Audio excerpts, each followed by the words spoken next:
برنامه وخت اجازه ورنکي زه هغه یو مجاهد یم عادي مجاهد چې دیارلس وارې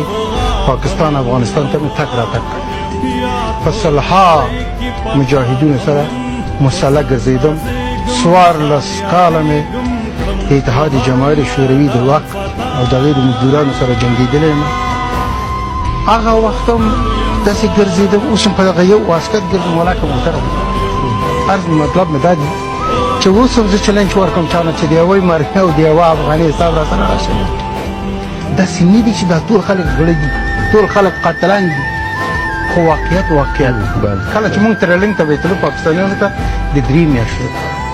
تاسو په خدای یقین وکړئ چې همدغه فوجیان به موږ ته وویل چې تاسو چې کله کابل ته ستنېږئ او خپلو وطنونو ته ځئ 3 کاره لازمي وکړي شفاخانه والوځئ مکاتب والوځئ خپل پلچک او پایه د برق والوځي چې په دې خبره باندې په دغه آخري وختو کې یو څه قانوني دا خبره باندې اوس اکثر خلک په ما انتقاد کوي چې ټولې دا خبره کوي خو دا واقعیت دی یاروره بیا مونږ ته دلیل وایي چې زه درته وایم چې مکتب والوځه دې دپاره چې هغه کمونستان تربیه کوي ستاسو اولادو ته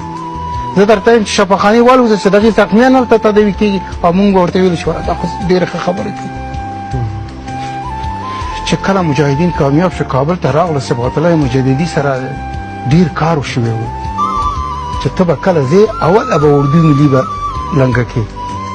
تاسو په دې پوهېږئ که چېرې هغه اردو ملي د ډاکټر نجیب نه چې پاتې شوی و دې سره مجاهدین به یو ځای شوی وي د چا پلار پاکستان خو پرېږده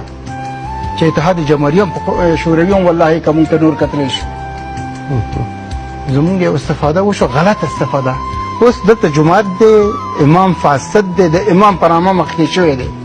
اوس دا امام لري کول غواړي که دا بیل قلم راواخلو دا جومات چپه کړو تاسو د ویلو د په 20 کاله کې چې کومه اردو جوړه شوې وه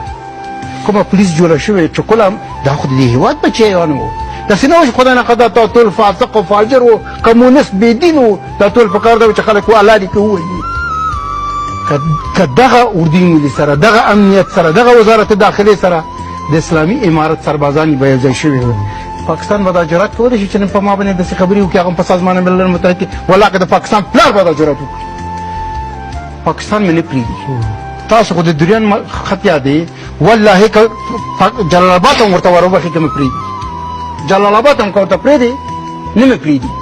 نو ښه خبره به دا وي چې مونږ د تورو تراخد نه تجربه نه یو ګټه واخلو یو بل ولې نه اخلو صادقي صاحب